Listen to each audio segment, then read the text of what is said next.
on, guys? I am attorney Michael Eline, and I am an attorney licensed in Texas and California. But this case really has a lot of meaning to me because a lot of you guys know that a good friend of ours got locked up recently by the Vegas PD. And we know that based upon public records, that uh, the investigations against Vegas police for bad conduct usually wind up going nowhere, despite creating the Special Citizens Commission and all this stuff. And so we know there are over, 500 such complaints that are lodged. And I'm hoping that BZ Watchdog can help me on this one because now we have some officers that we can do some research on. And so the names of these two officers are retired detectives, Las Vegas Police Thomas Thosen and James Rochelle. And so tonight I'm going to talk about a really wild case. It's going to blow your mind. This is a case where a woman, when she was 18 years old, was falsely accused, basically framed by these two cops, allegedly. And her name is Lobato, Kristen Lobato. And she was convicted of first-degree murder and sentenced to 40 to 100 years in prison. And then in 2004, the Supreme Court of Nevada reversed her conviction after arguing that her attorneys were unable to cross-examine a witness. So unfair trial, right? So what happened, rather than let her out, the court went ahead and remanded the case for a new trial. And then she was convicted of voluntary manslaughter in 2006. She got out, maintained her innocence, and was finally released from prison after her case was reversed because she was in 2017 because she was able to establish to a judge that her conviction should be vacated based upon the absence of blowfly eggs on this person's body, this homeless man's body, named Bailey. And at the time of his death, proved that at the time of his death, it fell during an hour when Lobato had a confirmed alibi. Apparently, she was hundreds of miles away from Nevada when all this stuff went down. She was a kid, 18 years old. I mean, unbelievable stuff. And we always hear, oh, police always, 1 Adam 12, Chips, Ponch and John. But no, I've been telling you guys forever that law enforcement, to a large degree, not all cops, but to a large degree, is nothing more than a revenue generation agency. And I showed you the other night, I think it was last night actually, where I covered Sleepy Joe reversing or commuting the sentence of this Kids for Cash judge, right, in Pennsylvania. I covered that show months ago, that story months ago, where I talked about how, these corrupt judges were working in tandem with like Child Protective Services and these private prisons to try to get people locked up so tax dollars will come into play and make everybody rich. And how we have more people in prison than they do in communist China, which is like way more people than us. And so all this stuff is just coming full circle, guys, and it's just becoming absolutely insane, the stuff that's going on out there. So really quick, I wanted to thank everybody for joining me tonight. BZ Watchdog, good seeing you, buddy. Brandy Swaney, and then Jody Shiloh, love it, love it, love it. I love seeing you. And then Kyle, hoo-wah and ooh-rah. So my buddy Kyle, my Army infantry officer who was Ranger school trained, he's tabbed. Semper Fi, bro. Too bad you didn't have Marines under your command. You would have taken more names. And then Ghost Man, good seeing you. Stomper. And I appreciate all you guys reaching out to me. I'm getting loaded up with emails of people wanting me to do different shows and different stories. So that gives me really cool, really good fresh material. But this is a really good one because it segues into what happened to Chili with his false arrest and his false conviction. And now these two detectives who falsified and fabricated evidence to get a conviction. And then I see that BZ says that there was a... Carolina's going to get out on a PR bond tonight. Hey, guys, good news. Breaking news, Carolina and Fort Worth is going to get out on a PR bond tonight. So that's good to hear. She should have never been convicted or locked up to begin with, but that's a good start. and then it looks like, I guess they're going to let her out on a bond pending appeal. So it sounds like she found an appellate lawyer, which is phenomenal. I hope she wins. What a terrible thing that happened to her, guys. And I've done several shows. You can look at my latest videos on my homepage where I covered some of that stuff. And what a joke, what they railroaded her butt, all because she was trying to expose what she thought potentially was a tow truck scam or some kind of operation between a private towing company and the police, doing some investigative journalism. And one of those police named Kruger, who's already got a history of being violent, pulling his gun on someone in a crosswalk, face slammed her, and I believe gave her a brain injury. So that's really wild. And Kyle and Steve Conkler, good seeing you, man. Mingo Wingo, you live in Vegas. Well, then you probably know about their citizens committee or review, whatever, their review board that they have, where you can now get copies of all of their body cam footage, but it costs a fortune. And you can see how they set this commission up to pull it away from internal affairs, right? You know, because we've investigated ourselves and we found we did nothing wrong, right? That kind of thing.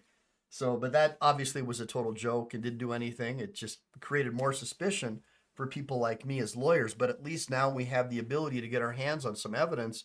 And so now we've got these two detectives named Thomas Thoson and James Rochelle that we'll be able to look at. Neither one of them have been jailed following the civil lawsuit by Kirsten Blaze Lobato.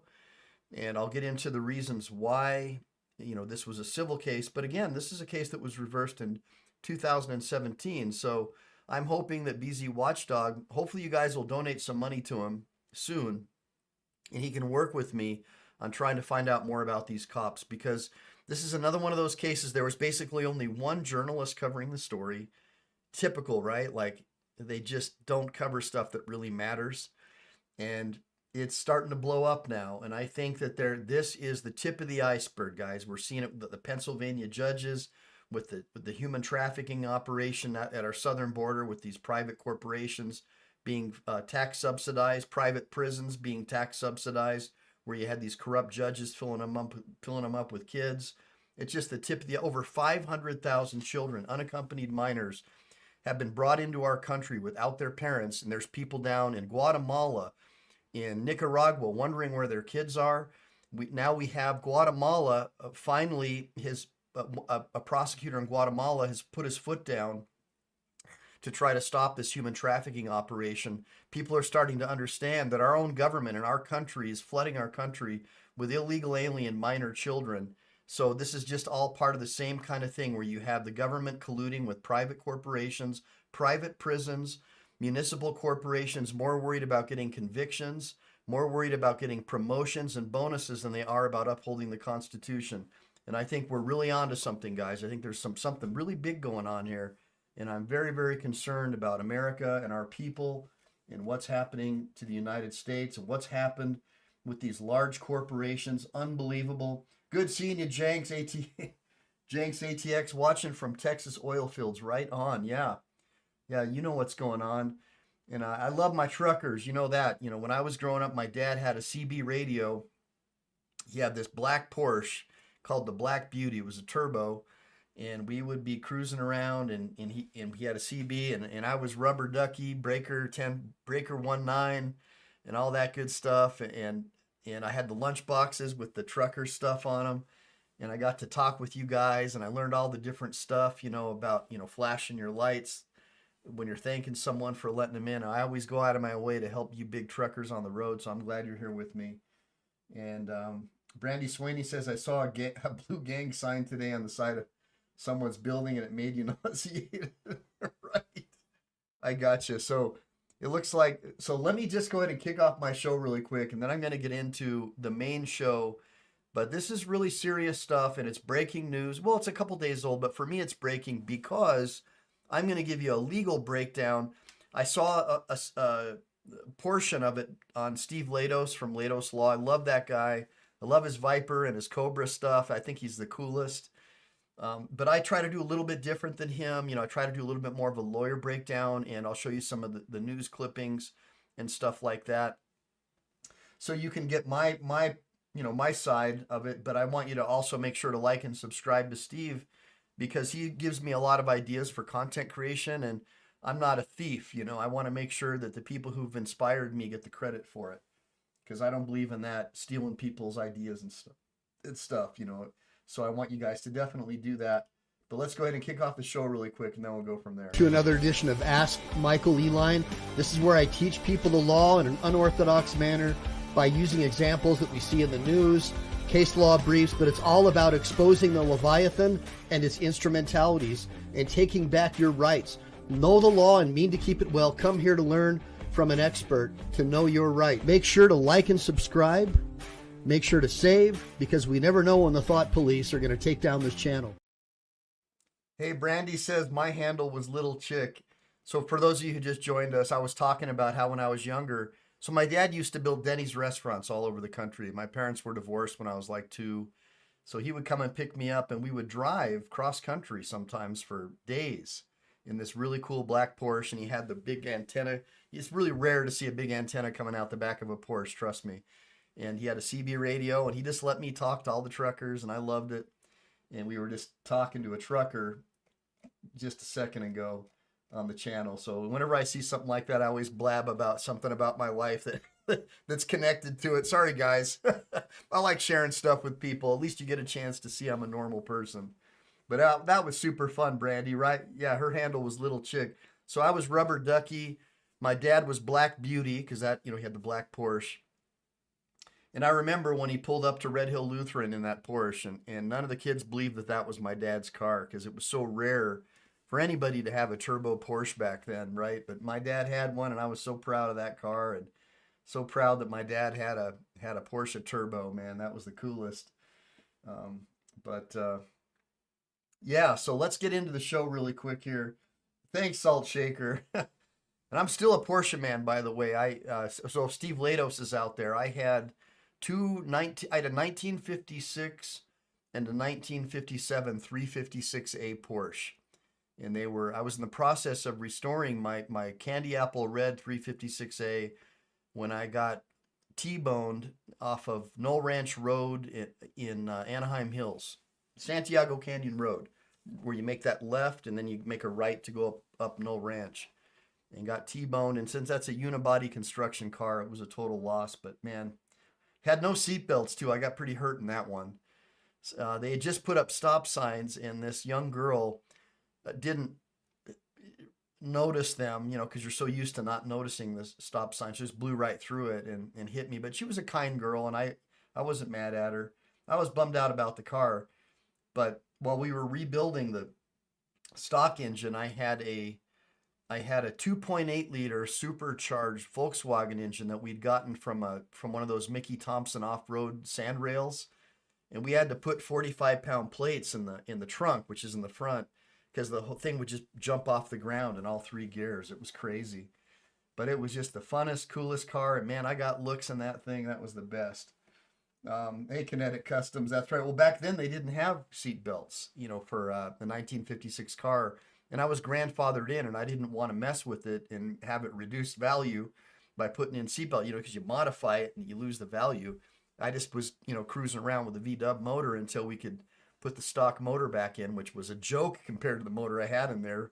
But the numbers were matching, and it was freaking cool, man. It was dope. But right on, dude. Yeah. Kinetic Custom says I have brand new drilled and slotted motors and brakes for a 2nd-gen Bug or a Porsche that I need to sell. Well, Kinetics, why don't you shoot me your business info, and I'll throw it up on the michaeleline.com directory, for my parallel systems directory, where I put all the patriotic pro-American businesses on there. Anybody who loves their country and they're part of Team MPE, they believe in natural law, that your rights come from your creator and not from the government. I have no problem throwing you up on the directory at no charge. I want to build parallel systems like Brett Pike says to do, right? Where all of us stop shopping at Target and all these anti-parent companies. We homeschool our kids. We teach our families about homesteading. We grow our own foods, and we trade with one another, gold and silver, or we trade services, and we get off of the Fed system and off of these fiat currency systems, and we do things to help each other because we love one another, because we're all God's children. That's what we need to be doing. Give me a bunch of ones if you guys agree, because that's what I'm all about.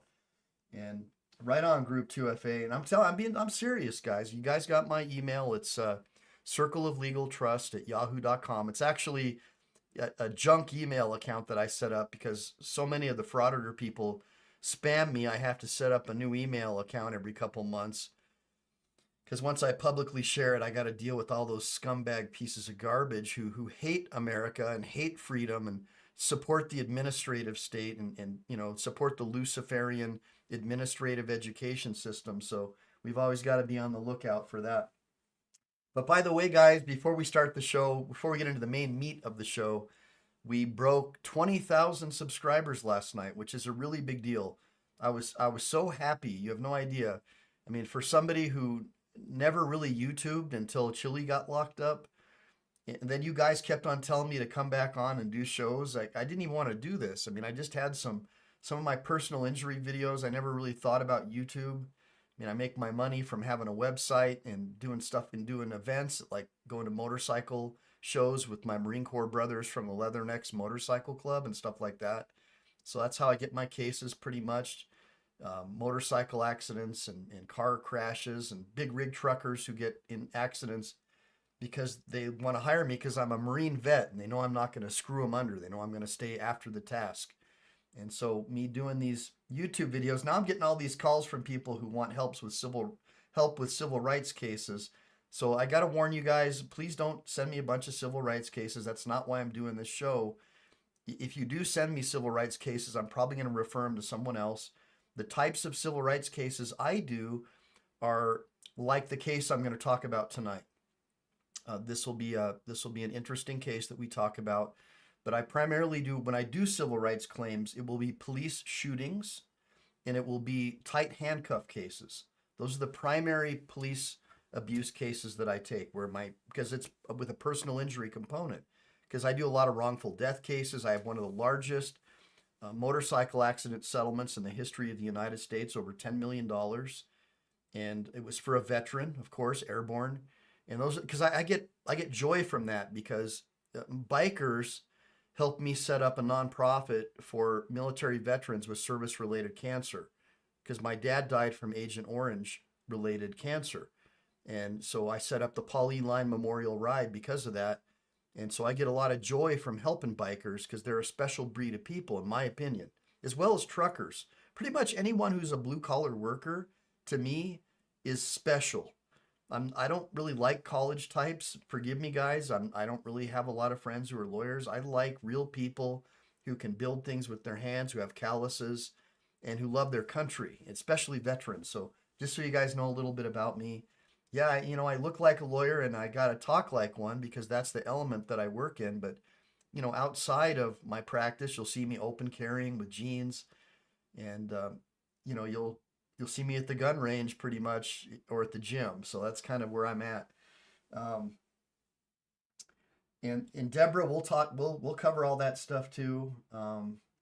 And Kinetic Customs, if you got, look, even if it's not a case that I can handle, like I had a case today, someone called me about, I won't get into the details because I don't share confidential information, but it had to do with a type of law that is testaments and estates, like wills and trusts. But she needed help, and I spent, 45 minutes trying to guide her down the right path. No charge, because I care about people. And I expect you guys to do the same thing too. Like if you're an auto mechanic and you don't work on Jaguars, make sure that you let these people know they can put a 350 Chevy in it before they spend $1 million on a mechanic. Okay. I'm just telling you, like, always try to help people. Always try to do the right thing. That's what Team MPE does. My dad always told me that doing what's right is what matters. The money will follow. Do a good job and you're going to end up making money. So don't focus on making money. Don't focus on trying to rip people off, obviously. Do the right thing. There's a Bible verse that talks about your blessings will be returned 7 times 70. But don't do it because you're trying to get blessings. Do it because it's what's right. And when people see that, you're going to be blessed as a result of that. So, anyways, yeah, let's get into the show. So this is Kirsten Lobato, and I believe that this is her husband. And remember, she was locked up when she was 18, so he probably married her while she was in jail. Not totally sure about the whole story, but I want you guys to watch it, and I'm going to take you on a journey of what happened to this young woman starting at 18, and now I think she's in her 40s. And just imagine, like, if this was your daughter or this was your mom, right? I mean, just think about what she went through. I want you to watch this video, and then we'll get into it, and I'll take questions in the sidebar. Obviously, super chats and super stickers go to the front of the line. It's not cheap, me doing these shows, so any support you can give Team MPE is definitely appreciated, but not expected, okay? I do this because I love you guys, but yeah, it makes my family, my wife happy when we do get sometimes people support us. So let's get into it. Allegation made by somebody falsely has power just in the making it of it. And when a person is in a position of trust. Let me rewind it for you guys because there was some like distortion. Here we go, okay? An allegation made by somebody falsely has power just in the making it of it. And when a person is in a position of trust, you make that allegation, even if it's totally false, it has consequences. A wrongful conviction, an exoneration, and a major settlement. That has been Kirsten Lobato's life over the past 2 decades after being accused in a gruesome murder. Now, nearly a quarter of a century later, a federal jury has awarded her millions of dollars in restitution. Thanks so much for joining us. I'm Latoya Silman. Jim has the night off. Our attorneys say that this is only one part in getting her quest for justice. And our News 3's George Acosta joins us now in studio with more on the story. George? Well, Lobato was just 18 years old when she was arrested here in our valley for the 2001 murder of Duran Bailey. But now at the age of 41, her attorneys say with her awarded $34 million, she can finally begin to rebuild the decades-long parts of her life they say she was robbed of. To lose all of that time away from family and friends, lose the ability to pursue a career, lose the ability to have biological children. She's going to be 42 tomorrow. Yeah. And it's just a tremendous loss in terms of time and the ability to have, built her life. Really quick, I want you guys to think about that. Like women, they start perimenopause right around 41, 42, most of them. And then, you're usually in full menopause by the time you hit 50. And God made women to crave having babies, from what I've heard, from the non-commies who didn't get brainwashed in the college system, that most women that I've spoken to felt the desire to have children.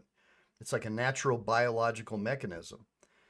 Probably that's why humanity kept on spreading, right? Because men and women have a desire to mate and have kids. Just imagine being this woman and being denied that right to have children because she was falsely arrested and falsely accused. I mean, that's, for all you ladies, give me a bunch of ones if I'm on the right track here. I mean, could you imagine? Could any amount of money replace your children?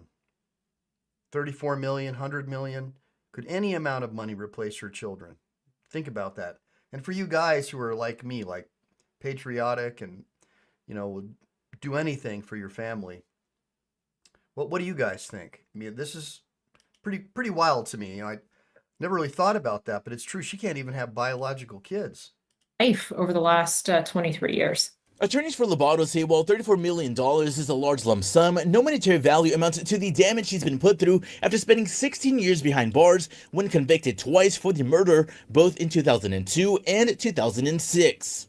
Lobato's lawsuit claims she had been wrongfully targeted by Las Vegas Metro Police after having defended herself against an unrelated rape attempt over a month prior to Bailey's murder. However, new evidence presented by the New York Innocence Project in 2017 granted Lobato's January 2018 release. They presented scientific evidence showing that she could not have been in Vegas at the time, or that she wasn't in Vegas at the time, and that this information about the man's time of death, which was the time when she was somewhere else. She was in Panaca, Nevada, which is 3 hours away. 3 hours With away. the exoneration and certificate of innocence from the Nevada state courts, Lobato's attorneys say while there may be some victory for their client, they say there is still a piece of justice that has yet to be served. These two detectives decided. They decided she did it. And once they made that decision, and once they wrote reports that said that, there was no looking back. And that corrupted the entire system. Now, there's some things that we still don't have, which is an apology. We don't have an admission. After hearing the verdict, Lovato issued a statement saying, quote, "I'm so grateful to my attorneys, Lovey and Lovey, for taking my case when no one else would help me and for working so hard on it." She was relieved, she was happy, I mean, it's been a long battle, and this experience was such a different experience for her than her criminal trials. She felt seen and respected.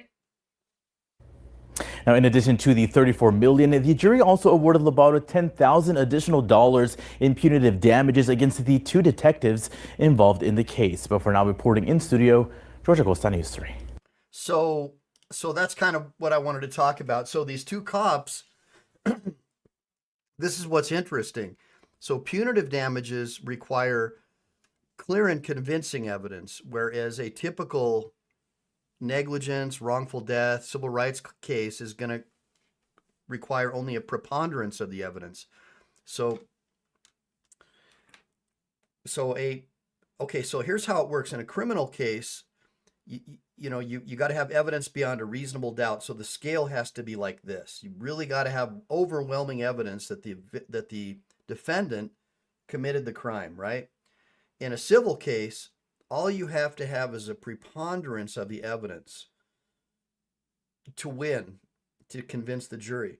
But clear and convincing evidence is closer to beyond a reasonable doubt standard. So what that tells me is that the jury feels that those cops framed her, and they're awarding punitive damages, even though it was only 10 grand, kind of weak if you ask me. That tells me that the jury really believes that these cops set her up. And I am curious, and I'm hoping that BZ Watchdog can help me find if there's any administrative complaints against officers Thomas Thosen. Here, I'm going to drop him in the chat for you. Because if there's anybody who can help me do research, I'd really appreciate it. I'd like to help this woman. Look, she's got 34 mil or whatever. I don't, who knows when she's going to get that. In the meantime, let's see if we can help her out, right? Because she's been divested of the ability to have kids. Probably her personality has been destroyed from being in prison. You know how the prison mentality, you talk, you act, you get a raspy prison voice, it ruins you as a woman, takes away your femininity, takes away your internal beauty. It's a terrible thing to be locked up. So anybody who can find out some more information about Thomas Thosen and James Law Rochelle, I would like that if you guys could help out. Even if you're not donating money to the channel, you can donate time. That's always helpful, always appreciated. And I'll use that research to expose corrupt officials, and not to make millions of dollars, but to help make America a better place. That's the goal here, guys, is to make America a better place. Now, Alan Hubbs, we'll talk about that in a second, but I just wanted to throw those names out at you. Now, really quick, so basically, people are asking, why, now that they've won this lawsuit, why aren't they going to jail? Like, why aren't they getting thrown in prison? Well, this is a federal civil rights case. So again, it's going to be based on preponderance of the evidence. And then on the punitive damages, it's going to be based on clear and convincing, which is a different standard than criminal court. But surely it should be enough to generate an inquiry to the Attorney General of Nevada. The problem is, like the Carolina and Fort Worth case, these public officials don't want to do anything to rock the boat and make all their friends in the Service Employee International Union or the police union, all these unions that donate money to politicians. It's all, to me, it's just a big scam. There shouldn't be any kind of union for government employees. They already have the biggest union in the planet, the government, right? And those unions circumvent the will of the taxpayer to make sure that at your expense they get all these pensions and these outrageous retirements that our founding fathers never wanted, that never intended. The administrative state has become the enemy of the American people. Give me a bunch of ones if you agree. So, civil cases determine liability for damages but do not result in criminal penalties. I just want you guys to understand that. To be jailed, criminal charges would need to be filed and proven beyond a reasonable doubt, which is what we just discussed. Criminal charges haven't been filed here, and these two detectives in the Lobato case probably are sweating it, right? They're going to probably appeal the punitive damages award, and for good reason, because if there's a clear and convincing evidence that's very similar to beyond a reasonable doubt in the civil federal case, this could end up becoming a problem. Now, there's some other issues as well. I don't know what the statute of limitations is in Nevada, but you've got two potential jurisdictions where criminal charges could be brought. The U.S. attorney could bring charges against them, like racketeering or something like that. And believe me, guys, I'm sure there are hundreds of such cases that have gone unreported. And that's why I'm hoping BZ Watchdog can help me start getting these public records and these internal affairs complaints out there so we can share them online. Because Nevada has a huge database because of that civil commission that they created. And I'll bet you anything, these cops have complaints against them for fabricating evidence in other cases. Give me a bunch of ones if you agree that these two cops probably, Thoson and La Rochelle, probably have many other cases where people have alleged fabricating evidence. Because look, if this is the first time they've been caught, you got to know there's been more. They're just, look, I'm a pretty good lawyer. I've been doing this for 20 years. I think this is just the tip of the iceberg.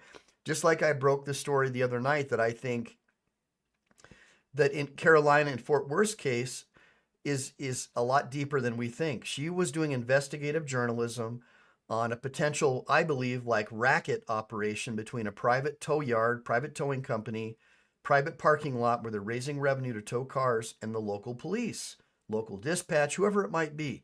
We know that it's happened all over the United States, and history just keeps repeating itself. And so one of my theories is that's why they really needed to get that conviction against her to shut this thing down. And I think that, when we see corrupt judges in Pennsylvania, many people who have been reaching out to my channel think that it's systemic. You think that, you think that it's not. So the decision to prosecute criminally would probably here with officers Thoson and La Rochelle would depend on the local district attorney or another prosecuting authority like the AG or maybe even the state AG of Nevada. But all that again depends on Team MPE. Only one journalist really even covered this story and now just a few people are talking about it. But Team MPE has the resources to go out and gather information and make a big stink all over YouTube and Twitter and get public officials involved, doing public records requests, petitioning the local government for redress. I've got a bunch of members of Team MPE who are here right now in Nevada, who are in the state, who could be helping me. And I have no problem meeting up with you anytime. Meet with you at the Leathernecks Marine Corps Bar, and we can do our museum. I'll have a near beer because they have the best hamburgers in town. And we can talk about, what we're going to do as a team to try to expose this corruption. Because the only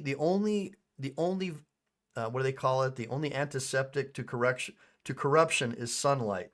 Sorry, guys, I am a little tired. You guys know I get up at like 04.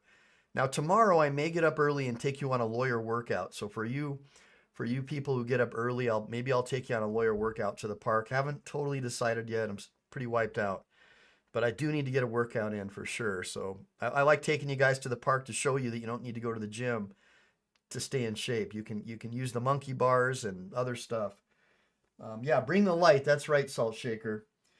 Hey, what's up, Kyle? Meet Gunny Hightower. You must be out of your freaking mind there, you. Private Joker. All right. So there might be legal and procedural barriers, like I said. There could be some statute of limitations issues. There could be evidentiary standards. Burden of proof in a criminal case is going to be higher. So that's why I want you guys to understand it's just not like a slam dunk to get these guys, right? But, typically you're going to get a new trial or a get a sentence vacated with new evidence. And I don't know if she ever had filed an appeal. I haven't gotten there yet in her original case. But guys, give me a bunch of ones for the Innocence Project. These guys are legit. And if you got a couple of bucks to spare, go and donate to the Innocence Project. Hopefully they're going to get something out of her federal civil rights case. Hopefully they'll get something out of that. And those two personal injury attorneys that represented her, look, I know what that's all about. You know how hard it is to take cases like that? I mean, I've taken cases where I've spent hundreds of thousands of dollars of my own money and not one. It is like rolling the dice, and I do my cases on a contingency. So, you know, forgive me that I can't take all your cases, guys. It just doesn't work that way.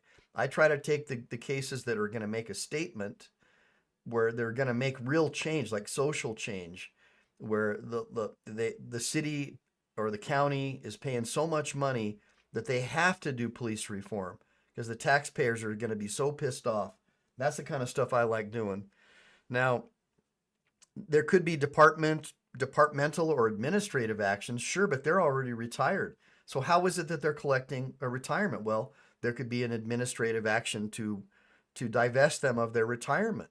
There could be things that are done where they could lose their pension if they're found guilty of misconduct administratively. So that's why I'm saying we need to find out more about these cops and what's going on with the Vegas police. We just saw a very similar thing happen with Chili DeCastro. The guy had to spend, 20, 30 grand to get his case reversed while he was illegally locked up, confined for 4 months. I mean, why didn't the judge let him out pending appeal? It was obvious that he had more than a reasonable likelihood of success of winning his appeal. And in California and Texas, I know that's the standard to let someone out pending appeal. So I mean, obviously the guy's not a flight risk. I mean, where's he going to go? He's all over YouTube. He'd go broke, right?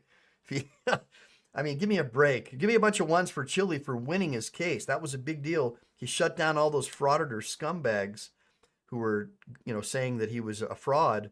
And instead he made them the frauds. And they were trying to bring in lawyers who had their heads as far up their asses as could possibly be. And they were all wrong. And I knew the whole time that he was right. Obviously, I never could say for sure he was going to win. You just don't. But I felt that in my heart he was right. And I visited him in jail to try to give him hope. And he freaking won, And now I'm seeing this similar thing happening with her.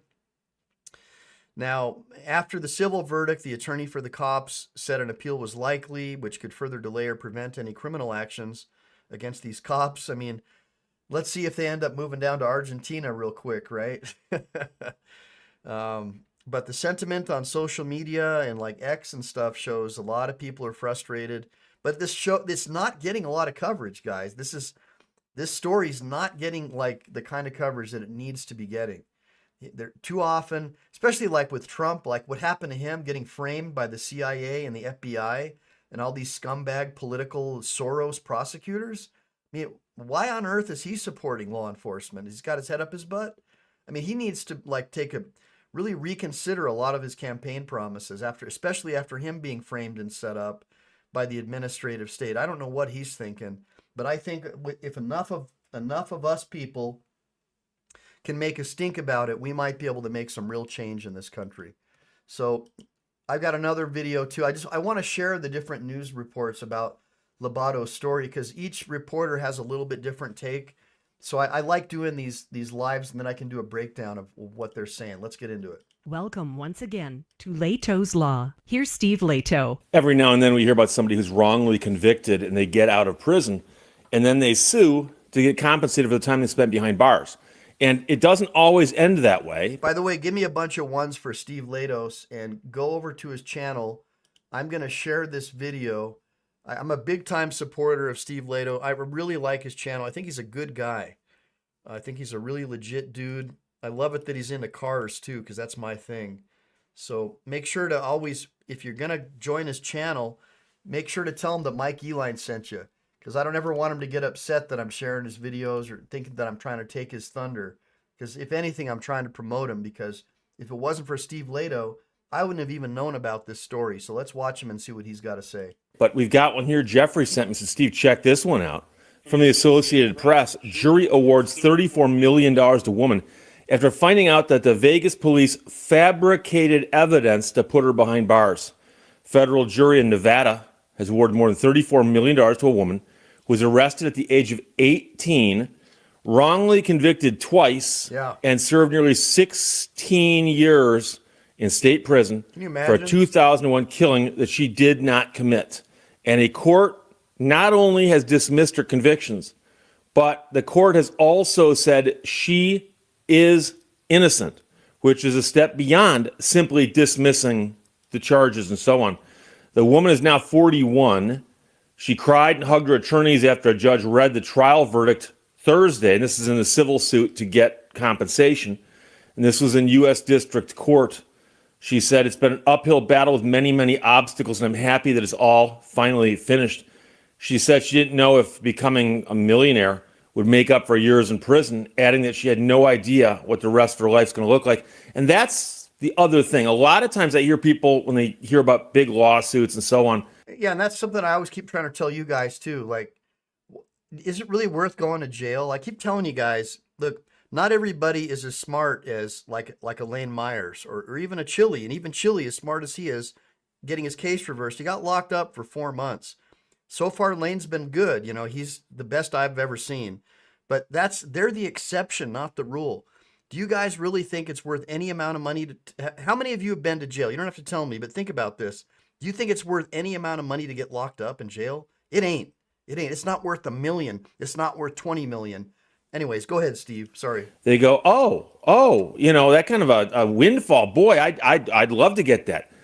I'm telling you right now, if you said, "Steve, we're going to lock you up in prison, and at the end of that year, we're going to give you $1 million," I wouldn't take it. No, I don't want. I don't want to spend a year in prison.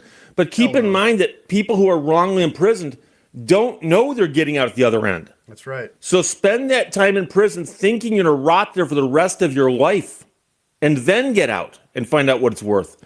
So the trial jury found that Las Vegas police and 2 detectives, who have now retired, fabricated evidence during their investigation and intentionally inflicted emotional distress upon her. So one of the counts that she brought was intentional infliction of emotional distress. And it's acts done by somebody that are so outrageous that it would shock the conscience of the average person, that's right. but would cause someone who is the subject of them to get distressed. The panel determined that she should receive $34 million in compensatory damages from the department and $10,000 in punitive damages from each former detective. Now, the detectives and their attorney declined to comment outside the courtroom and said they are, of course, planning to appeal. The department previously agreed to pay damages if the jury ruled in her favor. So they said, look, we're going to pay them. But it's the detectives who apparently think they're going to appeal. So we'll see what happens. Now, Now, just because the government said they're going to pay them, that doesn't mean they're going to keep their word. I mean, do you really give me a bunch of ones if you think that the police department's going to pay?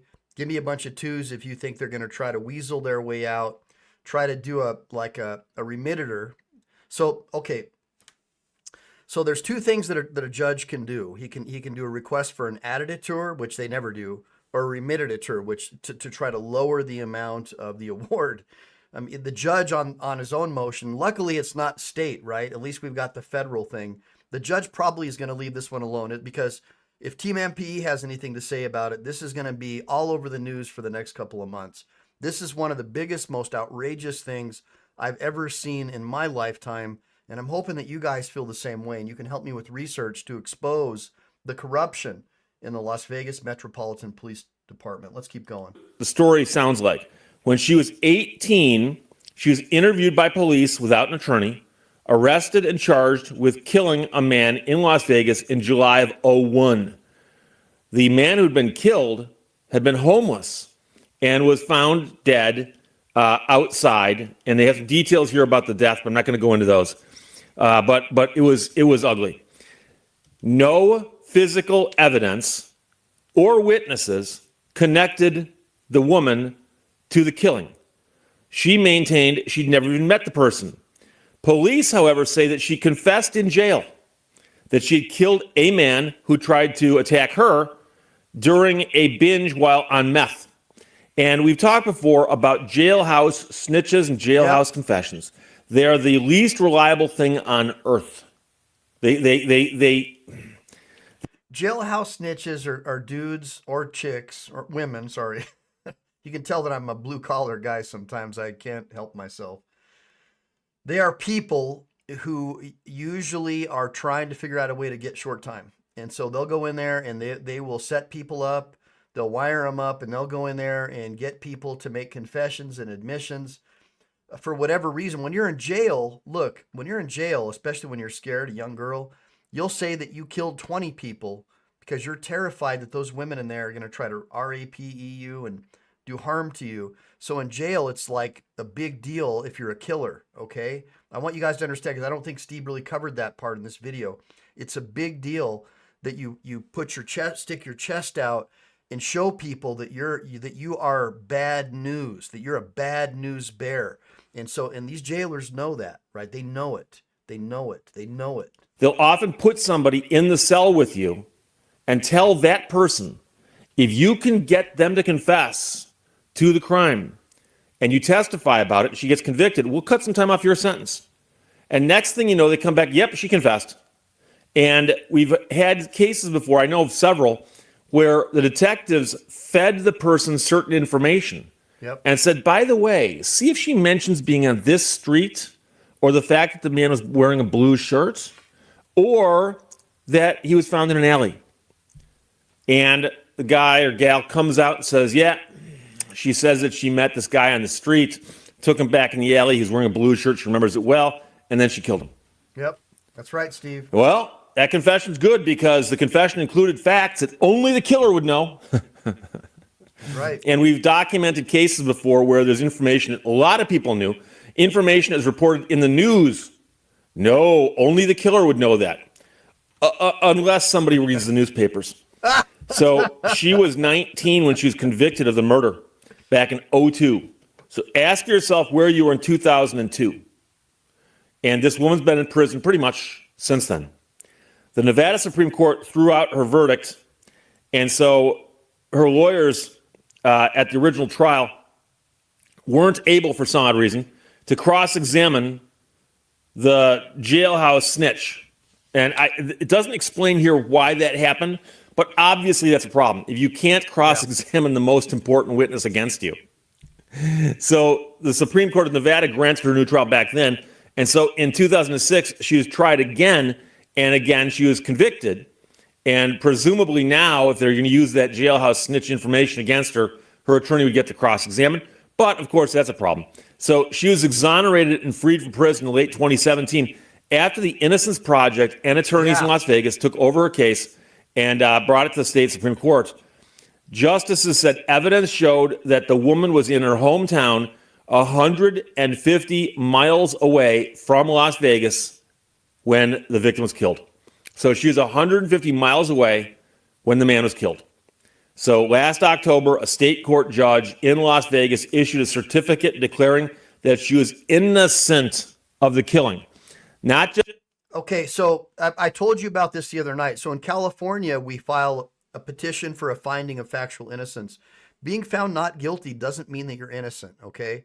Steve's going to explain that in a minute, but I just want you to understand. So in California, we've got a way to do it. We file a petition for a factual finding of innocence. It looks like the Supremes in Nevada, sua sponte, on their own motion, I think, found her innocent. This is unbelievable. This is like unbelievable. Listen to this. Just that she was not guilty of it, but that she was innocent of it. That's extremely rare. Extremely rare for a court to make that ruling, but a court made that ruling. Now, the interesting thing here is it does not say exactly what the fabricated evidence was. I'm wondering if it was the jailhouse snitch, because although that's not fabricated in the traditional sense, it is unreliable. And if, for instance, if they fed information to the snitch and the snitch came back out and said, yeah, here's what she told me, including all that information had been fed to the snitch, that would be fabricated evidence in a roundabout way. So that declaration of innocence was challenged by the Clark County Sheriff and the Clark County District Attorney in a letter asking the state attorney general So my understanding, guys, is that the Clark County Sheriff and the Clark County Metropolitan Police have merged. So they're now the same. That's why I was tripping last time I was out and I saw a sheriff's badge, a sheriff's star on a municipal police car. But so I think that's how far back this case goes, when they still had an actual sheriff. To investigate how and why attorneys acquired the certificate of innocence. Why?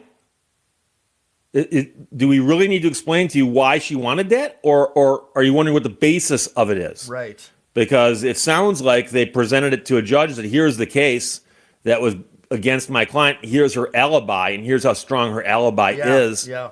And so some people, rightly so, are going to ask, wait, Steve. She's convicted twice. And now you're telling me that a court has declared her innocent. Yes. Something's out of kilter here. Yeah. Well, one thing you have to know. Corruption. And I've mentioned before that when you have a jury, juries are made up of people, in essence, drawn at random off the street, so to speak. And think about what average people are like, okay? Average people. Just walk over and grab 12 average people out of a crowd someplace. And ask yourself what things would be true and not true about a group of average people. And I can tell you, and people in the legal system will tell you this as well, that jurors love certain things and don't like certain other things. True. So, for instance, jurors love videos. If you've got a video of something that happened, Yeah, like this. and you tell the jury, people are going to testify about what happened on Thursday the 13th. We've got video of what happened on Thursday. Oh. And trust me, the video does go a long way towards showing people what happened. But the point simply is that if I've got grainy video versus 15 eyewitnesses, there are people out there who say, don't even put the 15 eyewitnesses on the stand. Show me the grainy video. That's it.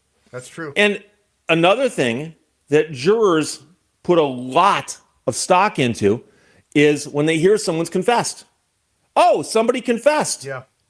Why would they confess if they didn't do it? If they didn't do it, yeah. How about maybe they didn't confess? Right. Because you know that jailhouse confession, it wasn't recorded. It wasn't on video. There were no other witnesses to it except for the snitch who says they heard this person say these things. Listen And to by Steve. the way, the snitch was put in the cell specifically to try to get a confession out of Set her up. somebody Set her at up. the behest of the police. That's right. And so for whatever reason, jurors tend to believe those things. That's right. And they really like them. They really think that's reliable. Look, unless you're somebody who's trained in the law, like me, or people who follow my channel, you'll believe whatever the judge and the prosecutor tells you. You will. I've been in juries, and I know how it goes, guys. They'll believe whatever you tell them. They just want to go home. They don't even want to be there, right? So that's just the way it is. I'm sorry to tell you that, guys. It's very rare to find an educated juror who will be that one holdout, right? Very rare. Most jurors don't even know about jury nullification. They're clueless. In fact, I would venture to say that the only people on YouTube who know about jury nullification are people who follow my channel. Nobody discusses the Constitution, the Bill of Rights, the elements of American common law, other than me, maybe the 10th Amendment Center. That's pretty much it. Steve, to a lesser degree, because he doesn't really cover the Constitution, the Bill of Rights like I do, like where I bring, like, the 10th Amendment. I'm not putting him down. I love the guy. But I'm just saying, like, very few people know anything about their rights, duties, and obligations as a juror, as an American. Let's keep going. And they shouldn't. And I think now maybe people are getting a little bit wiser about this stuff. Yeah. But think about this as a thought exercise. You're arrested for a crime. And they read you your Miranda rights. They say, would you like to speak to us? And you go, no. They go, well, and you go, I want to talk to an attorney. Not a lawyer, dog. I want a lawyer who is a human being, licensed in the state. And guess what? I actually have one. Call my lawyer. And I'm going to shut up now. And so you go quiet. You're not speaking. So they bring you to the jail, and they put you in the jail cell, and you're waiting to talk to your lawyer, and somebody else gets tossed in the cell with you. Chatty Cathy. Chatty Cathy sits down and she's like, "Hey, how's it going?" You're a woman, by the way. "Hey, how's it going? What are you doing? What are you in here for?" Oh, well, you know what I'm in here for is this, that, and the other thing. And so, what are you in here for? What are you in here for? What are you in here for? And after a couple hours, you have not said a single word. That person gets up and goes outside and tells the police, "Yep, she just confessed. Yep, that's what she they said do. this, and this." And you were quiet the entire time. And you invoked your right to remain silent, and you demanded to speak to an attorney, and you hadn't spoken to an attorney yet. And somewhere down the road, they tell your attorney, "Oh, by the way, she confessed. She confessed to her cellmate, who we put in there." And that kind of stuff does happen. It does. It absolutely does happen. And like I said, as a thought exercise, they're supposed to discontinue questioning you the moment you say you want to invoke your right to remain silent. When they put Chatty Cathy in a cell with you, or whatever the male equivalent is if you're a man, aren't you being, in essence, interrogated by somebody who is an agent of the police? That's what I think. So the sad part is that there are people still in prison who've been imprisoned based on nothing more than jailhouse snitch testimony. That's right, Steve. So here the woman gets $34 million. It looks like parts of that will be appealed, maybe, but the bulk of it's going to get paid. And again, as I need to point out, paid by taxpayers. Tax dollars are going to pay this. It's wasteful. And unfortunately, sometimes police officers apparently think it's more important to get convictions than it is to make sure they've got the right person. So Jeffrey, thanks for sending that from the Associated Press. Jury awards $34 million to woman after finding Vegas police fabricated the evidence that put her in jail for all those years. Questions or comments? Put them below. Thanks, Steve. I really love Steve's channel. Please make sure to go to Steve Leto's channel and like and subscribe to him. He's got just a really great channel. I really like that guy. So just really quickly, privates. So again, this is about, so the two cops who are alleged to have fabricated evidence are Las Vegas Metropolitan Police Department detectives Thomas Thoson and James Rochelle. And they are now retired, and they were the ones named in the lawsuit. So they got $10,000 punitive damages awards against them. And they're going to be appealing those awards. So I just wanted to, for the people who are joining the channel late and you don't really understand what's going on, this woman was locked up for the better part of her life since she was 18, and she was finally released in 2017 because the court found her legally innocent, factually innocent of killing a homeless person. She was like hundreds of miles away, like 3 hours away. So it's a really big deal. And I want to find out more about these cops. I want to find out about internal affairs complaints against them, because I think that there's a lot of corruption going on, and there's a lot more than meets the eye here. And with Team MPE's help, I think that we can try to expose some of this stuff. Really big case, really important. I'm super happy for her that she was able to get how much was it? 34 million or something? Yeah, 34 million. But she can't have kids. I mean, she's already past that. I think she could try, but at 42, I don't know, girls, what do you think? I mean, I think the chances of having Down syndrome, even if you are able to procreate, are like exponentially higher, right? And then you're not young enough to like really have that youthful feminine energy to really rear your children like a young mother could. You know, it's just biologically, it's rough, man, especially on women. You start approaching that menopause phase, the inability to store calcium, right? You get that osteoporosis thing going on. And then dementia starts to onset. And the husband too, you know. The guy who's supposed to provide like the leadership and the physical protection gets frail, forgetful, gets senile. So just what happened to her is just hideous to me. So I got some more stuff I'm going to share with you. You know, I love doing these breakdown videos. So here's another newscast, 8 Now. Let's see what their breakdown is over at CBS. It's only a couple minutes. Federal jury awarding a woman $34 million in a lawsuit against Metro and 2 police detectives who she claims framed her for murder. 8 News Now investigator Kyle Payne, the only TV reporter covering the trial. Kyle was in court for that emotional verdict. Denise, Brian, when Kirsten Lobato was arrested for the brutal murder of a homeless man, she was just 18. 23 years later, today, she walked out of court with some sense of justice. The jury, seen here after the trial, talking with Lobato Thursday afternoon, awarded her every penny her attorneys asked for with that $34 million, intended to help make up for the 16 or so years she spent in prison for the murder of a homeless man, Duran Bailey. Lobato was not in Las Vegas at the time of the murder and was given a certificate of innocence by a state court. That's after the Innocence Project took her case to prove it. She was let out of prison in 2018, and today she was grateful. And then you'll see we caught up with the detectives on their way out of court. It's been a very long, hard road. Talk to us about it. I mean, that's sufficient, I think. Yeah. It's been an uphill battle with many, many obstacles, and I'm happy that I mean, look at her. You can tell she's been locked up. She's got that look. You guys who have been to jail, you women who've been in jail or have friends in jail, look at her. This is somebody who's been destroyed from being in prison. No amount of money is going to ever get her back to where she was when she was 18. it's all finally finished. So what now for you? I don't know yet. We have to ask a couple questions. We really do. Okay, but we're not going to answer any this time. Okay. But thank you. All right. Guys, I'm sorry, but we just have to ask you if you intentionally framed Kirsten Lobato. Detectives. Are you sorry? Hell yeah. That's a real journalist, by the way. The Very jury rare. awarded Lobato $10,000 from each detective for punitive damages. Her lawyer had asked the jury to award her $40,000 from each detective, but they stuck with 10. This trial lasted 6 days, and then the jury of 6 deliberated yesterday and today. We also asked that jury to speak with us, but all 6 of those jurors declined. Brian. Kyle, thank you. Lobato also settled with the state attorney general, that for $900,000 this year.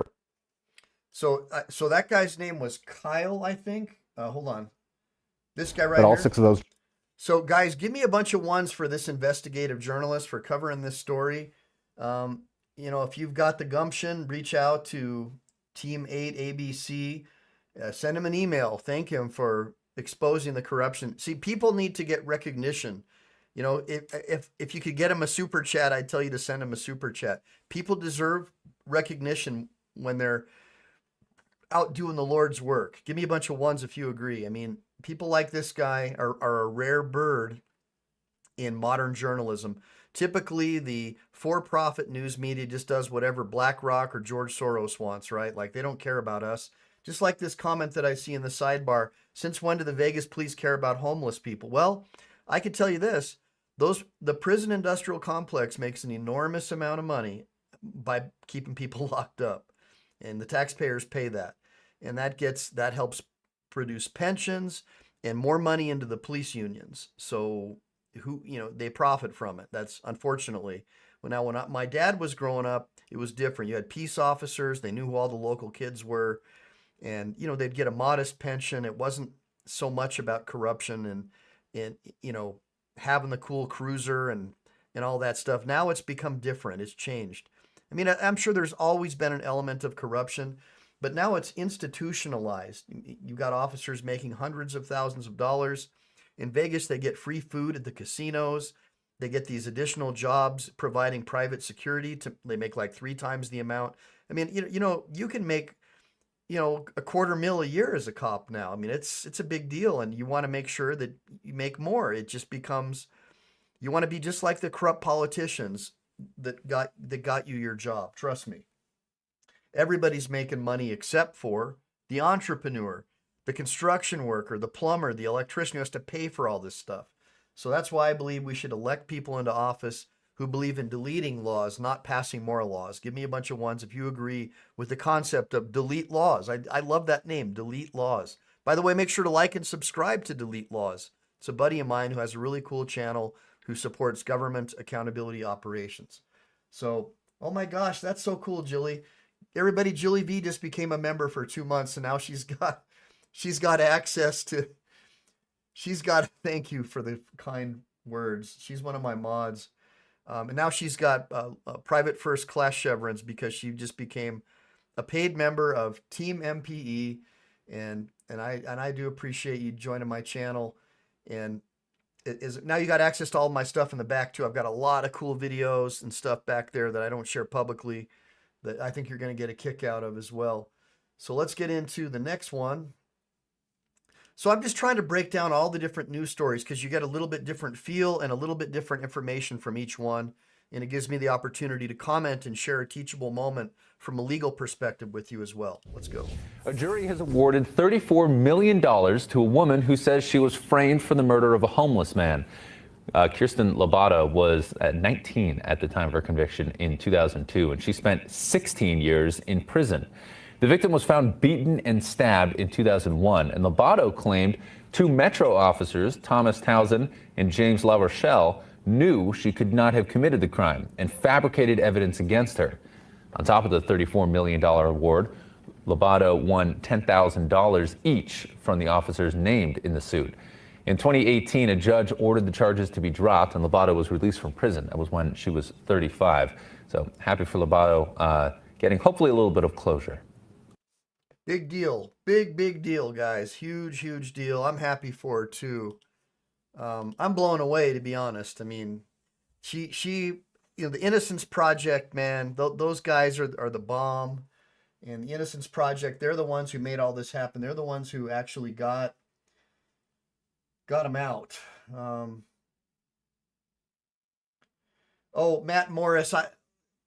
Matt Morris said, I keep asking the Mike channel what he has against Chile.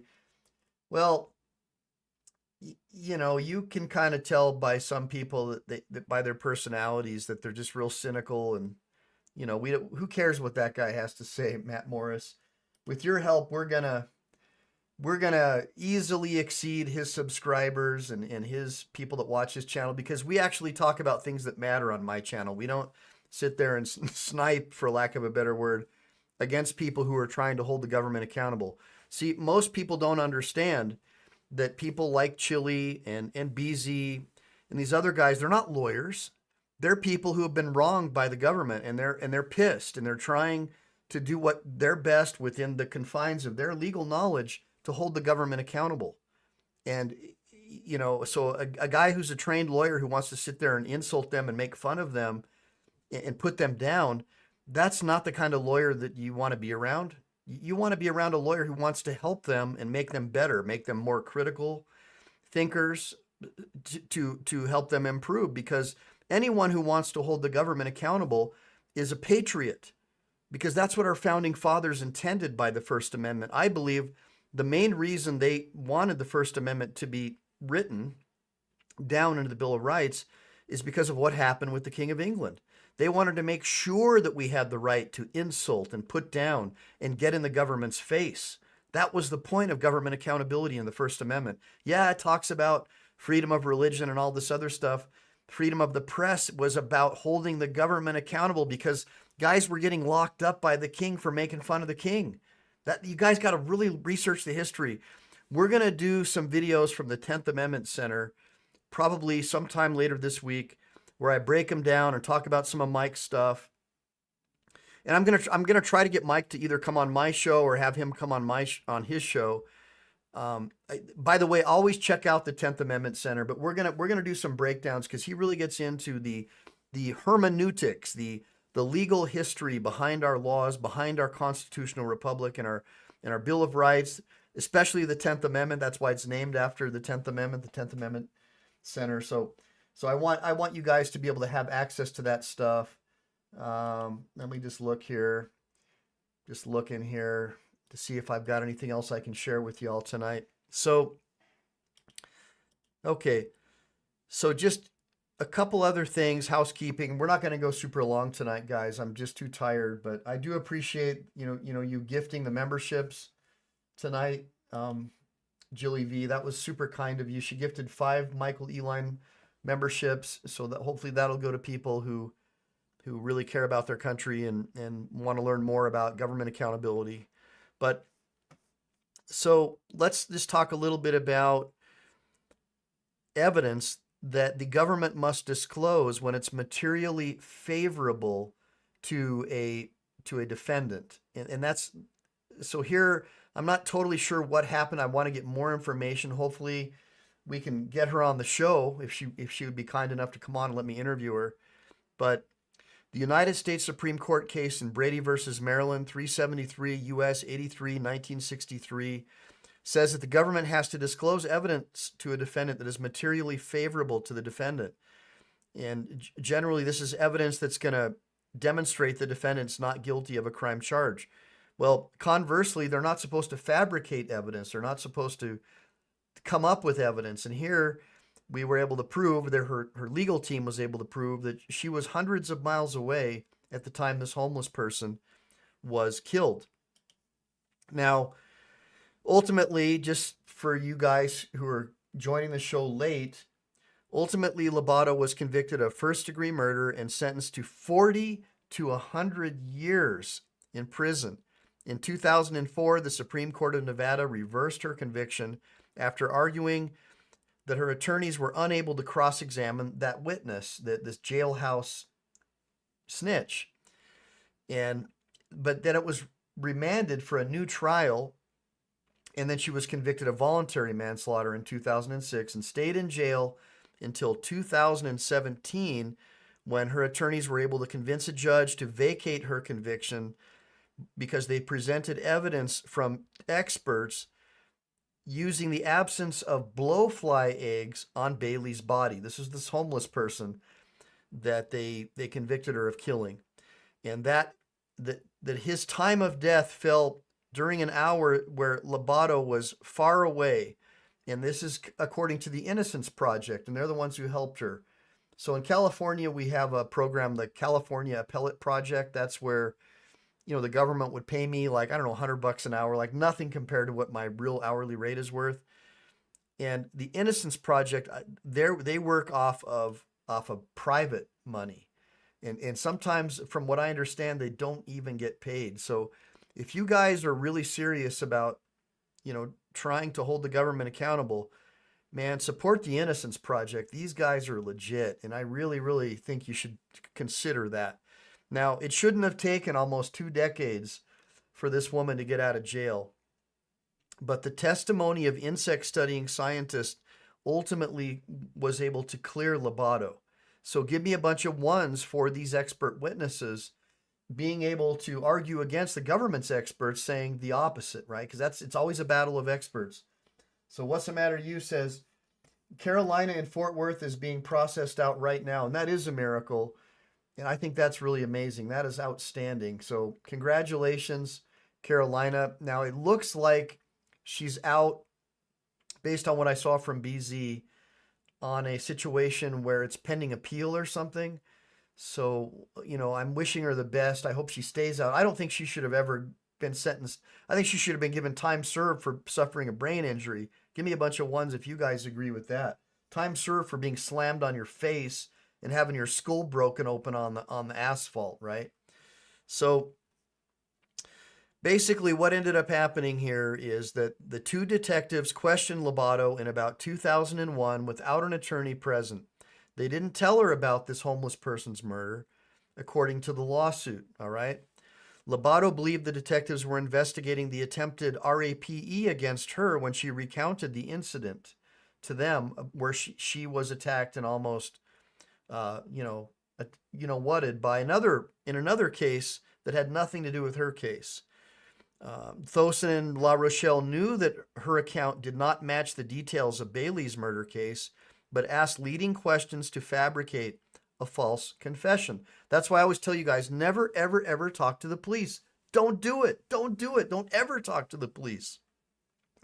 The detectives allegedly did not follow up with witness statements that contradicted or varied what she told them, right? And that's that Brady case that I was talking about. They have a duty to turn over any exculpatory evidence that has the tendency to exculpate someone from being found guilty.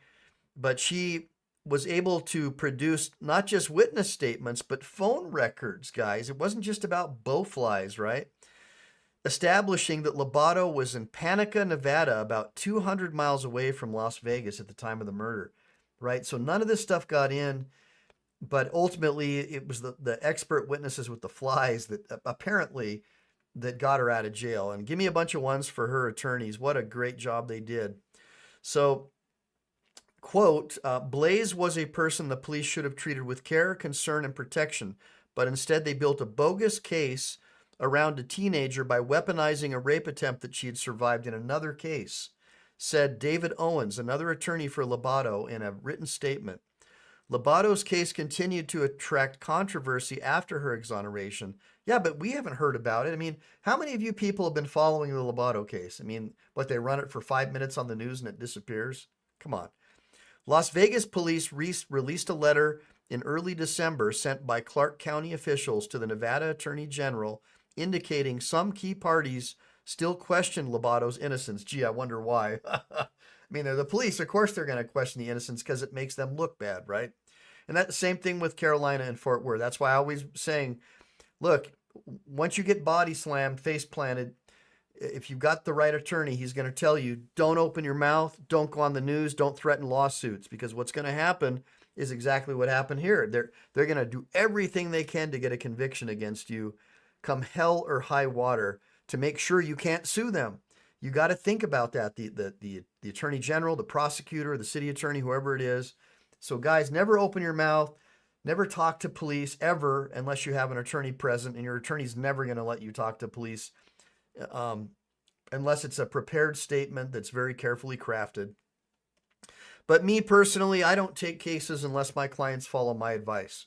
I won't do it. I'll fire them. I'll walk away. And because I care about people. And you're hiring me because I know better than you. I know more than you. You're hiring me for my 20 plus years experience. So if you're not going to follow my advice, then why do you need me? You don't.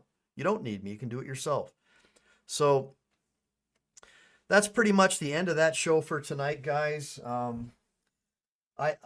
Give me a bunch of ones as well. Carolina and Fort Worth. Yes, Jilly V. Carolina and Fort Worth was in jail, and the charge, I believe, was interference with an officer in the performance of their duties.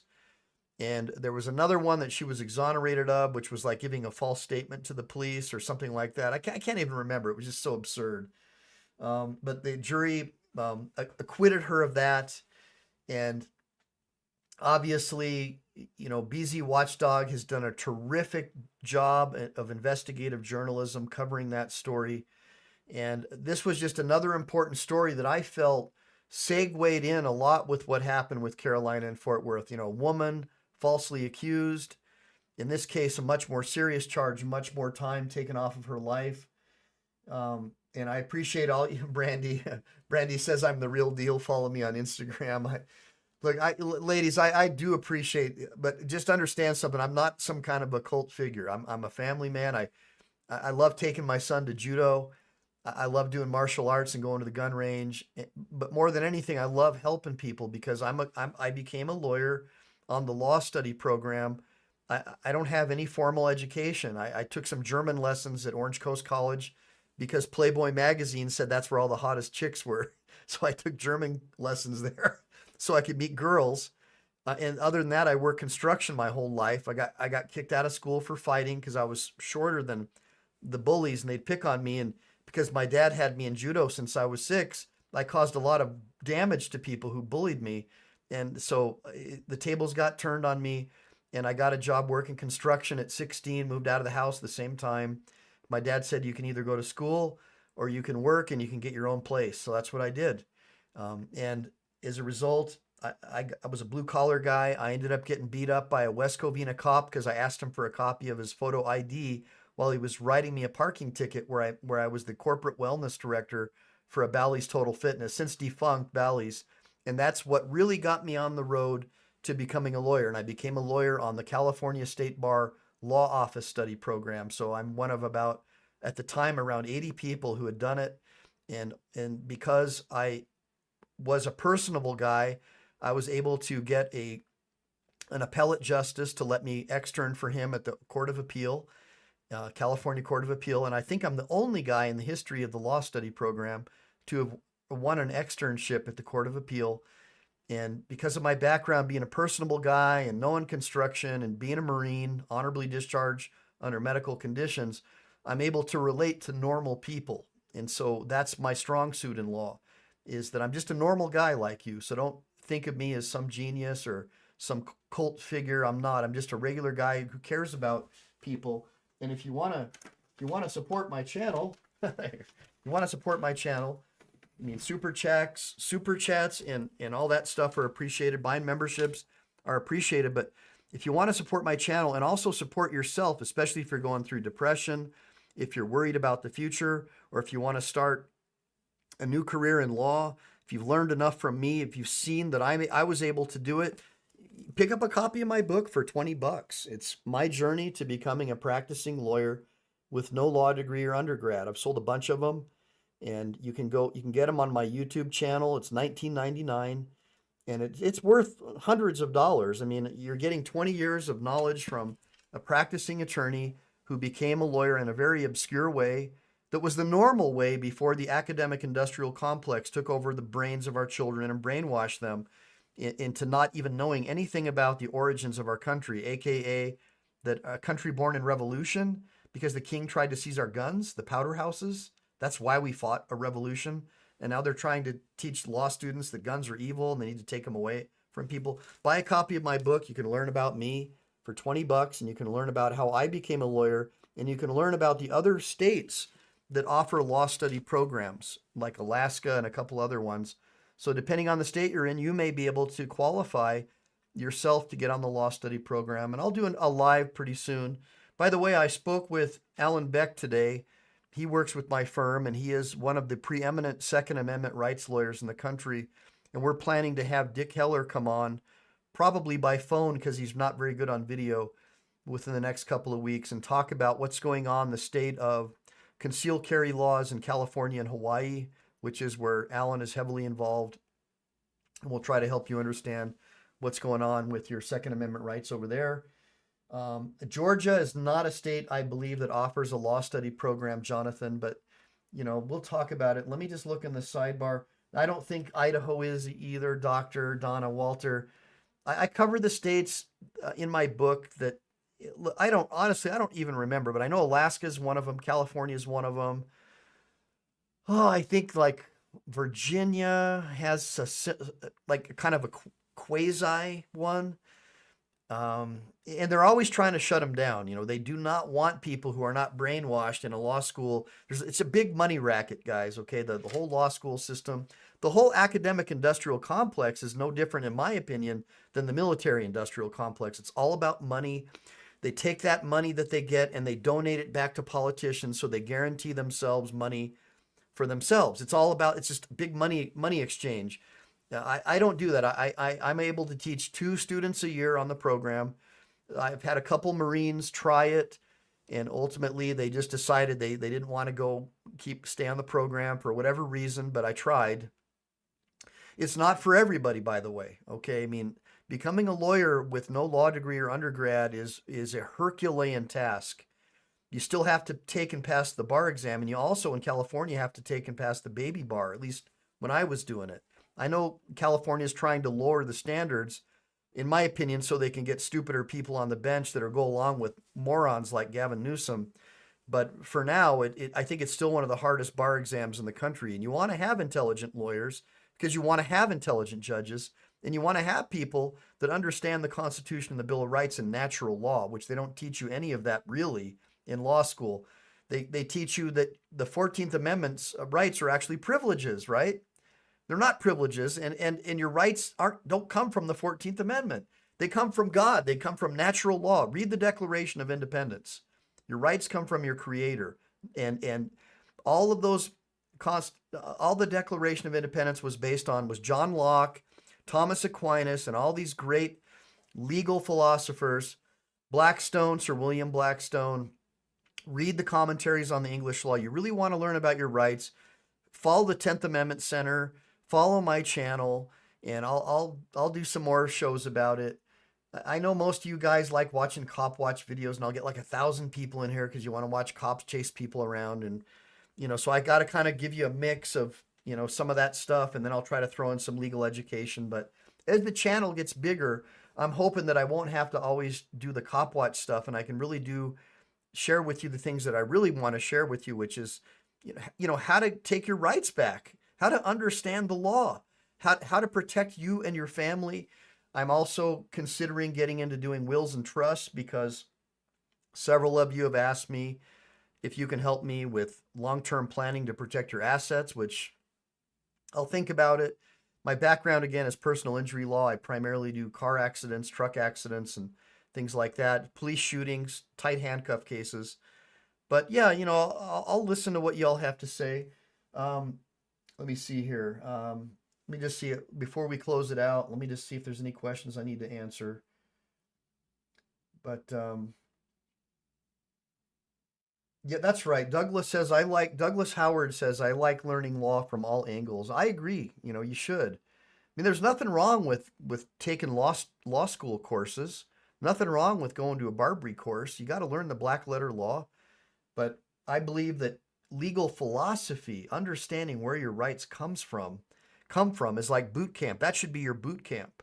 It's like becoming a Marine. You want to go in the infantry, you got to go to boot camp first, right? So that's all. I think you should have basic training in natural law. It should be a mandatory requirement for Americans. But instead they try to hide all these things from, oh, they're so scared of guns. Oh, we need to outlaw them. Oh, that's the whole reason we became a nation, is because the king tried to take away our guns. Whenever the politicians want to take away your guns, you should be very, very scared. You should be terrified, because once they disarm you, it'll be like you're in Canada, right? Where you have no rights. Look what happened to those truckers. I mean, come on, you'll end up with some worm like Trudeau as a leader. Give me a break. So let me see here. David Lipke, I've seen some good comments coming out of you. Hopefully I'll see you on here more. And as I have you guys on my show more and I see you more, I make you guys, I'll give you guys a wrench. And that lets all the other moderators know not to time you out. It's not really about giving you a wrench so you can exercise all this control over people. It's more about me letting people know, hey, these are my guys. These are my people. Don't mess with them. But life under the microscope. Thanks again. Make sure to double tap that screen too, because we're in vertical mode, guys. So there's no like button. So you got to double tap it, like click it twice with your mouse, double tap it. Make sure to always save my videos for later, because, I try to go an hour, 2 hours, so you can listen to them when you're riding in your car. For you long haul truckers who want to get a good education, that's the way to do it, man. And Jonathan, thanks for joining me. F, good seeing you, brother. Yeah, all non-subscribers to E-Line are getting sued. I love that. F says, I learned more about law in 5 minutes here. I'm ready to practice. I don't know about that, brother, but I know that you're going to learn a lot more about protecting yourself and your family on my channel, probably than any other channels on here. And you're not going to hear me trying to criticize people. Like a lot of guys go after Elaine Myers. I think the guy's legit. I think he's a genius. I think he's rough around the edges. I think he could be more civil in court. I think that would help him. He would probably do better in front of a jury. But, I'm not going to sit here and put him down. He is who he is, and I love the guy. I've tried to support him, but unfortunately Direct Meth over there somehow was able to block me. So it's too bad, because we do need to form alliances with people that we don't, lawyers need to form alliances with common people.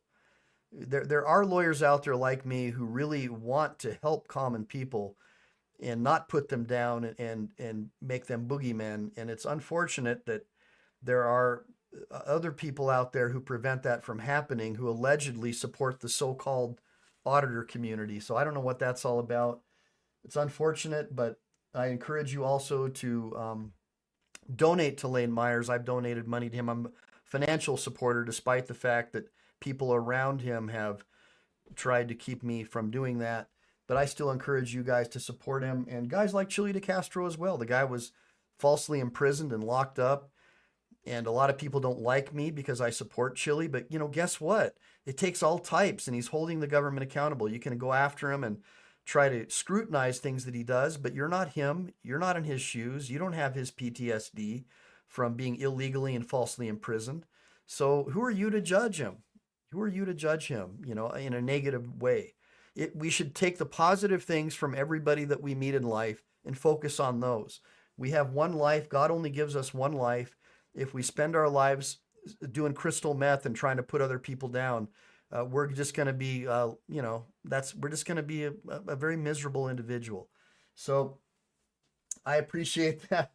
F, go normal, Eline. Well, I got to also be a little lawyerly too. I am an attorney, for crying out loud, But David Lipke, I love having you on here. Deborah Rogers, I always love seeing you. Jilly V, Brandy Swaney, I just love having the girls on here. It's a treat for me because having the girls on is rare for these Cop Watch channels. Typically, your audience is going to be like 99% pissed off male. So when I get women on here, that tells me I'm doing something right. So I appreciate you supporting me. It's a big deal to me. Matt Morris, Cops are 5150. Thanks. If you're not a cult leader, what am I doing here? Well, we'll just keep it between us, all right? Again, I just care about people, and I want people to be safe and not get locked up in jail. And that was the whole point I was trying to make about Lane Meyer, is that, he's one of the only people that I've ever seen in my life that can get away with mouthing off in court and not get locked up, or at least get released right away if he does get locked up. Typically, if you mouth off in court the way he does, you're going under, you're going down. So I just want you guys to try to be more civil. If you're gonna play this game, this is a rich man's game. If you want to fight the cops, you got to have money saved up. You've got to be able to risk losing everything. And so what I'm trying to do is teach you damages mitigation. If you're going to engage in government accountability operations, you need to have a network of friends. You need to make sure there's going to be somebody there to feed your dog. You need to make sure you've got several months rent saved to cover your rent. This is no joke. This is not for the faint of heart. If you guys are really serious about being First Amendment auditors and engaging in government accountability operations, there's only one Lane Myers, guys. Don't think that you can be him. The guy's a freaking prodigy. I'm telling you, you're not going to do. I've seen that guy get on Westlaw and go through case law. Like, his processing speed is faster than a Cray computer. I've never seen anything like it. If that guy wanted to get a law degree, he's one of these guys, you could send him to a Barbary course. He could go and pass the bar exam tomorrow. You guys, not all you guys are like that. So stop trying to emulate people that you can't be like, and I'm no genius, I'm just somebody who works really hard. I put a lot into it, and that's what you got to do. Put a lot into it, but my position is you always need to be courteous, considerate, and kind to other people. And what that does is it will win you respect from the jury. If you come off half-cocked and they see these videos of you being a jerk, even if you win your criminal case, the civil jury is not going to give you much money. They're going to think that you're a crackpot and they're not going to want to pay you. I'm just telling you, you take my 20 years experience as a lawyer or leave it. You don't have to take my word for gospel. There's plenty of other guys like that Mike guy in Chicago. Go watch his channel, or the Iranian guy, the DUI guy. Those guys, or Armenian, whatever. I have a different message. I'm teaching you guys a totally different thing. I want you guys to be safe. I don't want you guys going to jail. Most of these people on this channel are people who are my friends, where we text and we share each other's stuff on Twitter or Reddit or whatever. Or a lot of you, not most, but I would say about 30% of people I see here. I try to build relationships with people. It's not about building this huge YouTube channel. Okay, if that happens, great. But if I can save you guys from the pain of going to jail, or at least help you build a proper case so you can win, I would like to be able to do that for y'all. So let me see here. Selwyn, good seeing you. Julie V, Salt Shaker, Jody Shiloh out in Ironton, Ohio. Love you. Bo Ghibli, love having you here. I hope you guys learned a lot. In summary, we learned about a woman tonight named Lobato, who was relieved to put this uphill battle behind her when she wasn't sure what the future would hold. And she's up 42, I believe now, and she served most of her life in jail based on a false conviction, a false arrest, and lies, with fabricated evidence, allegedly according to the judge or the jury, at least, in her civil trial or civil rights case, false imprisonment. And we learned that she was able to get justice, $34 million from the jury. with $10,000 in punitive damages against these two allegedly corrupt police detectives who are retired from the Nevada Metropolitan Police. And we learned also tonight that Carolina and Fort Worth has been released from jail, according to BZ Watchdog. And that's an amazing thing. And I think it's pending appeal. So pending her appeal, she's out. And I think that's an amazing thing as well. And I thought that this show tonight would help you understand, in specific, the problems that women can face if they get arrested and go to jail. I mean, obviously, Carolina, she's older, but imagine if she was 18 and got arrested and thrown in jail till she was 40 something, wasn't able to procreate and reproduce. See, women have a lot more to lose by going to jail than men, biologically, in my opinion. And so I wanted to cover some of that as well. I wanted to give you guys a different perspective that you don't really hear about from lawyers, because most lawyers don't really think, in my opinion, they don't understand humanity that well, because they've never had real jobs. They've never had to suffer. They've never slept. I've never met a lawyer who slept on a park bench besides me. I just don't think they understand how people think. And so what I like to do is bring a perspective based on my experience as a business owner, as a plumber, as an electrician, as a C-47 licensed contractor, manufactured housing contractor, as a salesman, #1 in sales at LA Fitness, Bally's Total Fitness, and having several health clubs of my own, being a fitness guy, just trying to give you a different perspective that you won't get from any other lawyer. So it means a lot to me that you guys joined me and you support my channel. And for those of you guys out there who are like struggling with alcohol and substance abuse, I'm telling you guys, get out there, get to the gym, start reading Psalms and Proverbs, and watch my show and try to meet my friends here, like What's the Matter You in the sidebar. Try to become friends with some of the people in my channel, and we'll help you. You don't need an AA meeting. You need people who care about you.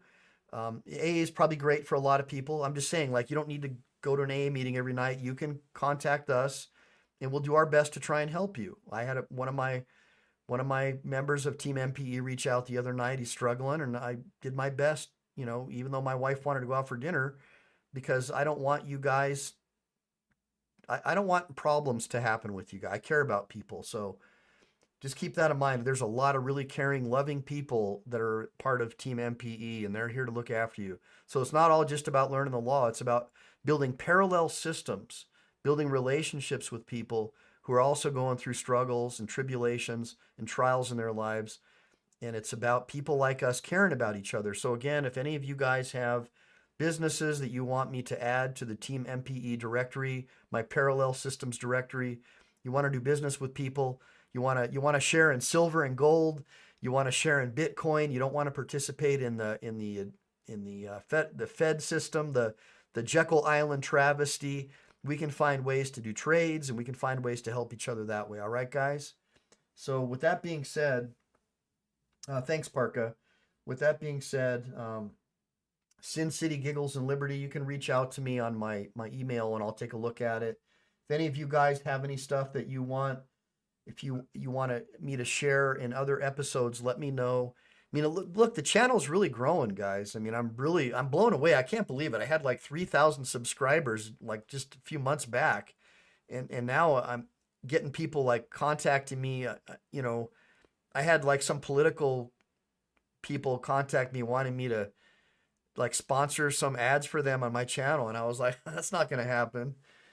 Offering me like significant sums of money. And I'm like, that's not why I'm doing this channel, guys. If I'm going to make money, it'll be from a super chat or selling my book or something. But if I'm going to sponsor something, it's going to be something from one of you guys, from one of your businesses, something like that. Something like Brett Pike, like his homeschooling program over at Classical Learner. I'm in talks with him because money's great, but it's got to come from the right source, right? Don't be a whore. That's all I got to tell you. Like, if you're going to make money, do it because you're doing something that you love, and that you're also going to make good, positive change for other people. And homeschooling and homesteading are, to me, like the most important things that you should be thinking about right now in this world. And yeah, support BZ Watchdog as well. And if he wants to, again, I've got his product listed already on the Michael Eline website. And BZ, if you want to throw a link in my thing there, what's it called? My homepage on YouTube. I don't even know what this stuff's called, but yeah, I have no problem supporting you, bro. I mean, BZ's a fellow Marine. We look after each other. By the way, BZ, thanks again. Are you live right now, bro? Because I'll come pop over and check you out when I close down the show. Super happy for Carolina and Fort Worth, man. Awesome. She's getting processed out right now. That's awesome, dude. You should be over there filming it, bro. What the hell's going on? Get an Uber, get a Lyft, and get over there and film it. That would be good footage for your show tonight, dude. Come on, man. Oh, he's done. So BZ's done for the night. Yeah, that's right. So Matt says, as long as making money is a tool for you, once money becomes the object, then you're in trouble. Yeah, and I'll tell you, there was a time there when I was, doing the Maserati and the beach house and all that where I let it go to my head. But, the good thing about, at least from my perspective, being a Christian is God always hits you smack square in the face at the right time to where you can wake up. And, when I lost my dad to cancer from Agent Orange, it changed me. So yeah, now money's more about making sure I can homeschool my kids and leave my wife and kids a house that's paid for, so they don't have to worry about money when I pass away. So yeah, definitely it's gone from the ego-driven, hey, I became a lawyer with no law school, to man, I'm so blessed and I'm so glad my dad lived as long as he did because he imparted all those things into me that I rebelled against, right? But now because I had that knowledge from him, I think it says in the Bible too, if you raise your kids the right way, they won't depart. They'll come back to it. And so I feel like I'm coming back to those lessons that I learned from my dad. Yeah. So I appreciate that, Jody. It's been very difficult for me. Oh my gosh, Tiffany, I'm so glad you're here. I was worried that you'd abandoned me. Yep, F Uber and the people back in their agendas with fake deflation. Super happy to have you here, Tiffany. I hope you get a chance to watch the show. It's a really good show tonight. I really covered some really great stuff. Well, Matt, I don't know about that. I'm not the most religious guy. I mean, I cuss and swear, and someone messes with me, I'll definitely throw blows without thinking twice about it. But I guess you could, if anything, you could say I'm a Christian soldier. Let's put it that way. I'm the Knights Templar guy. I'm the guy that will put my sword out to defend your faith. I hope that makes sense. I'm the guy that will defend you with my physicality and my legal skills to defend your faith. So, and I definitely do believe in God and that our rights come from an all-powerful creator. I don't believe that our rights come from man. I don't believe this was some huge mistake. I believe we're all here for a reason, and that divine providence put us all together here tonight on my channel. And hey man, my son's been reading the Bible on his own. I don't even, like, my dad forced me to go to church, so I hated it. I rejected God. But with my system, it's different with my kid. He knows that I'm a man of faith, and he knows that I care about people, and naturally he just automatically started reading the Bible, asking me to take him to church. So good stuff. But yeah, I don't sit here and wear my religion on my sleeve, and you'll hear me cuss and swear like a Marine, and I'm not a pussy. So don't think that that's what you're getting here on this show. Anyways, yeah, I get you, Jilly V. But anyways, everybody, make sure to like and subscribe. Make sure to double tap that screen. Make sure to save, because we never know when the thought police are going to take down this channel. We never know. They don't like people like me. The administrative state, Silicon Valley, they do not like people who believe in God, who believe in the Bill of Rights, and who believe that we have unalienable rights. They want everybody to be a slave to the state and the stock market system. And I don't want that for you. I want you guys to grow your own food, collect your own water, right? Homeschool your kids. Do not let the administrative industrial complex destroy your children's brains. Don't do it. Don't do it. All right, guys. With that being said, Semper Fi, do or die. Like and subscribe. Save. Tell your friends about my channel.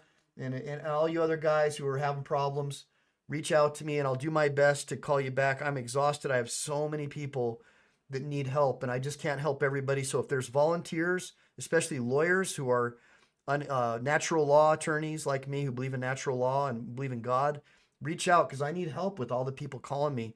I have a lot of people calling me with criminal cases that I don't handle, as well as civil rights cases that I just can't handle right now. So all you guys reach out, man, and I'll do my best. If there's volunteers who can help me with the website, adding people into the directory, if people who need their directory added, reach out.